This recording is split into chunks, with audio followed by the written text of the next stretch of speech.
வணக்கம். இன்றைய செய்திகள். பில்லூர், சிறுவாணி அணைகளில் படிந்துள்ள வண்டல் மண்ணை அகற்றி வருங்கால சந்ததியினருக்கு நீர் ஆதாரங்களை பாதுகாக்க வேண்டும் என கோவையைச் சேர்ந்த சிறுதுளை அமைப்பு கோரிக்கை விடுத்துள்ளது. கோவையின் குடிநீர் விநியோகத்திற்கான உயிர் நாடியாக பில்லூர் மற்றும் சிறுவாணி அணைகள் திகழ்கின்றன. நகர் முழுவதும் உள்ள லட்சக்கணக்கான மக்களுக்கு தூய்மையான நீரையும் வழங்குகின்றன. நகரின் எதிர்கால நீர் தேவைகளை பூர்த்தி செய்ய இந்த முக்கியமான நீர் ஆதாரங்களின் நீண்ட கால நிலைத்தன்மையை உறுதி செய்வது அவசியம். இருப்பினும் காலப்போக்கில் இரு நீர்த்தேக்கங்களிலும் பெருமளவில் வண்டல் மண் படிந்ததால் அவற்றின் பயனுள்ள நீர்த்தேக்க கொள்ளளவு கணிசமாக குறைந்துள்ளது. இதன் விளைவாக நீரேற்றும் திறன் குறைந்துள்ளதோடு விநியோகத்திற்கு கிடைக்கும் நீரின் அளவும் மட்டுப்படுத்தப்பட்டுள்ளது. இந்த அணைகளை தூர்வார வேண்டும் என்று அரசுக்கு சிறுதுளி அமைப்பு கோரிக்கை விடுத்துள்ளது. ஐரோப்பிய நாடான பிரிட்டனின் லண்டன் நகரைச் சேர்ந்த குவாக்கரெலே சைமன்ஸ் என்னும் QS தனியார் கல்வி ஆய்வு நிறுவனம் உலகின் சிறந்த பல்கலைக்கழகங்களின் தரவரிசை பட்டியலை ஆண்டுதோறும் வெளியிட்டு வருகிறது. அதேபோல் மாணவர்கள் படிப்பதற்கு தகுந்த நகரங்கள் பட்டியலையும் வெளியிட்டு வருகிறது. இதன்படி 2027 ஆண்டு மாணவர்கள் படிப்பதற்கு உகந்த நகரங்கள் பட்டியலை அந்நிறுவனம் வெளியிட்டுள்ளது.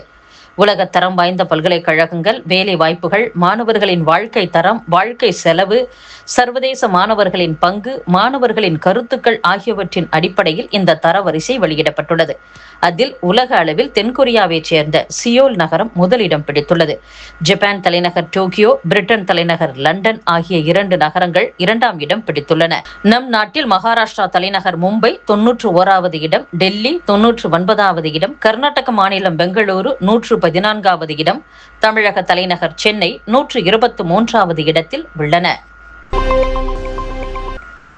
அமைச்சர்களை விமர்சிப்பது பொது அமைதிக்கு குந்தகம் ஏற்படுத்தும் செயல் ஆகாது என்று சென்னை உயர்நீதிமன்றம் கருத்து தெரிவித்துள்ளது.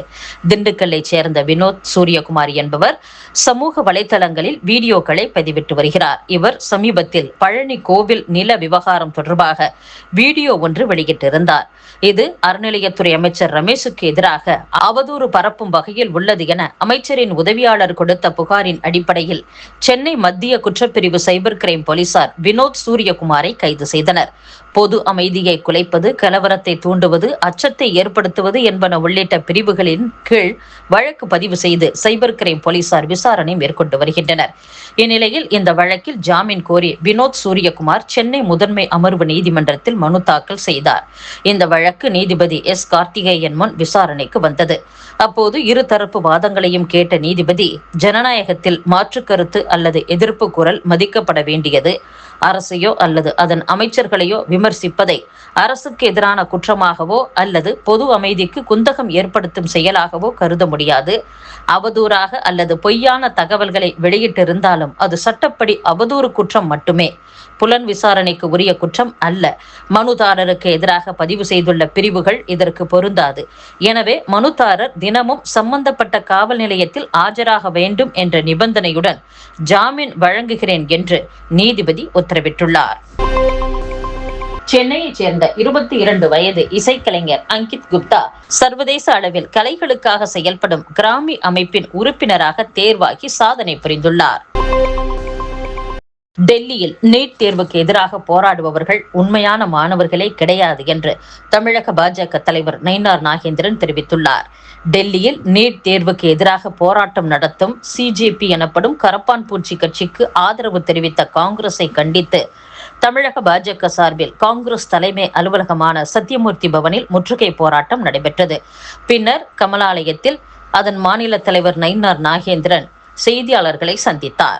டெல்லி ஜந்தர் மந்தரில் நடக்கும் நீட் தேர்வுக்கு எதிரான போராட்டத்தை கம்யூனிஸ்ட் கட்சிகளும் CJPயும் சேர்ந்து நடத்துகின்றன. கடந்த 10 ஆண்டுகளாக நடத்தப்பட்டு வரும் தேர்வை எதிர்த்து தற்போது போராடும் CJP பின்னால் காங்கிரஸ் நிற்கிறது. டெல்லியில் போராட்டம் நடத்துவோர் யாரும் உண்மையான மாணவர்கள் கிடையாது. வடகிழக்கு மாநிலத்தில் இருந்து ஒரு பெரிய ரவுடி அங்கு வந்தார். அதன் பின் தான் டெல்லியில் வன்முறை நடந்துள்ளது என்றும், நீட் தேர்வுக்கு எதிராக போராடுவோர் ஏன் பாலஸ்தீன கொடியை ஏந்துகின்றனர்?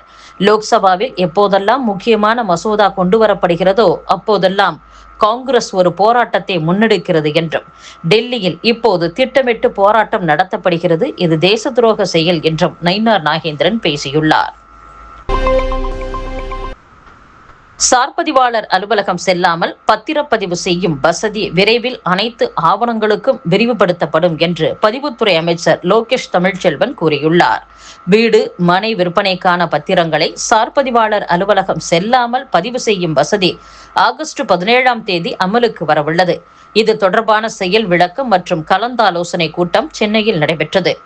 அதில் அமைச்சர் லோகேஷ் தமிழ்ச்செல்வன் கலந்து கொண்டு பேசும்போது, புதிய திட்டங்களில் வீடு, மனை விற்பனை பத்திரங்களை மட்டும் சார்பதிவாளர் அலுவலகம் செல்லாமல் எப்போது வேண்டுமானாலும் பதிவு செய்யும் வசதி தற்போது விருப்ப அடிப்படையில் பயன்பாட்டில் உள்ளது.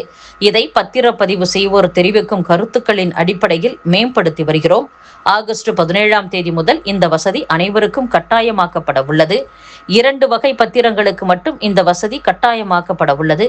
விரைவில் அனைத்து வகை பத்திரங்களையும் சார்பதிவாளர் அலுவலகம் வராமல் பதிவு செய்யும் வகையில் விரிவுபடுத்தப்படும் என்று கூறியுள்ளார். இத்துடன் செய்திகள் நிறைவடைகின்றன. மீண்டும் நாளை சந்திப்போம். வணக்கம்.